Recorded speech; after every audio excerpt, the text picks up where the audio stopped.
ইউরোপের দেশ পর্তুগালে উল্লেখযোগ্য সংখ্যক মুসলিমের বসবাস রয়েছে। সৌদি আরব ও মধ্যপ্রাচ্যের বিভিন্ন দেশের সাথে মিল রেখে এখানকার মুসলিমরাও কিন্তু রোজা রাখতে শুরু করেছেন।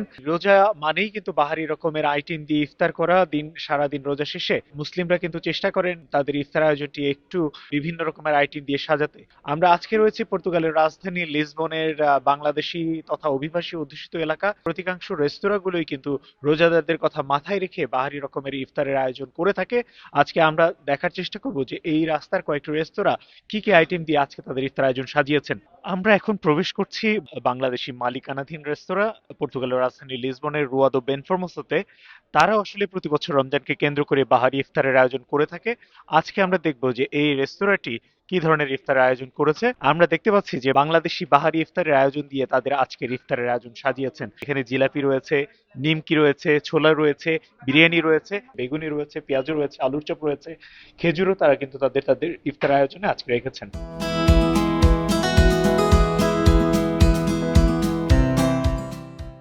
এই আইটেমগুলোর বাইরে রয়েছে আমাদের এই গরুর বিরিয়ানি আছে, এরপরে আপনার এই গরুর কারি আছে, চিকেন কারি আছে, এরপরে আপনার এই বিভিন্ন ধরনের চপ, ডিমের চপ আছে, এরপরে আপনার এই যে দেখতে পাচ্ছেন আপনার অনেক কিছুই এখানে, পেঁয়াজি আছে, চানা আছে, এরপরে জিলাপি আছে, নিমকি আছে, পোলাপ আছে, পাতলা খিচুড়ি আছে, খেজুর আছে, বিভিন্ন ধরনের আইটেম আছে। এবং আমাদের রেস্টুরেন্টে অলমোস্ট অনেক ধরনের আইটেম পাকানো হয়, যেমন মাছের কারিও আছে, শুটকির ভর্তা আছে, পরে আপনার এই শাক আছে, এরপরে আপনার কারির মধ্যে আছে গরু, খাসি, চিকেন, মুরগি, বড়টো বিক্রি করা হয় আমাদের। এখন তো রমাদান চলতেছে, এই জন্য রমাদানের আইটেম করা হয়েছে। অনেক ক্রেতারা তারা তাদের কাজ শেষ করে এসে ঘরে ফেরার আগে এসব রেস্তোরাঁ থেকে ইফতার সংগ্রহ করে ঘরে ফিরছেন।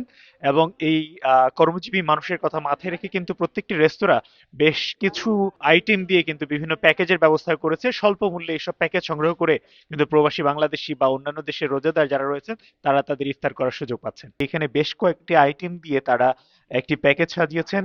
যারা আসলে একসাথে অনেকগুলো আইটেম দিয়ে তাদের ইফতার করতে চান তারা কিন্তু এই প্যাকেজ গুলা সংগ্রহ করে তাদের ইফতার করতে পারেন। তো ক্রেতাদের সাথেও কথা বলার চেষ্টা করব তারা কি কি ইফতার সংগ্রহ করছেন এবং তারা এই রোজায় এই ইফতারের আয়োজনটি কেমন দেখছেন। আসলে আপনি কি কি ইফতার নিয়েছেন এবং কেমন ইফতার আয়োজন দেখছেন।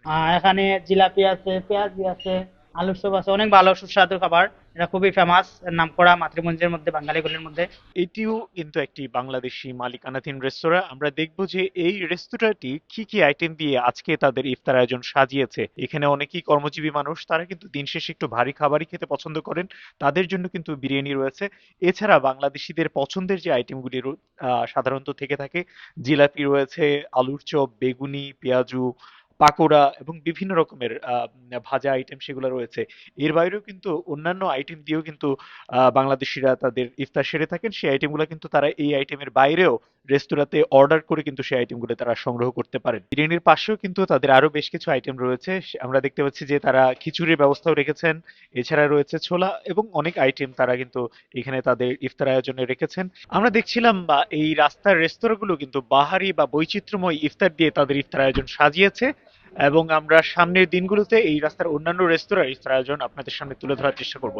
তারিকুল হাসান আশিক, সময় সংবাদ, লিসবন, পর্তুগাল।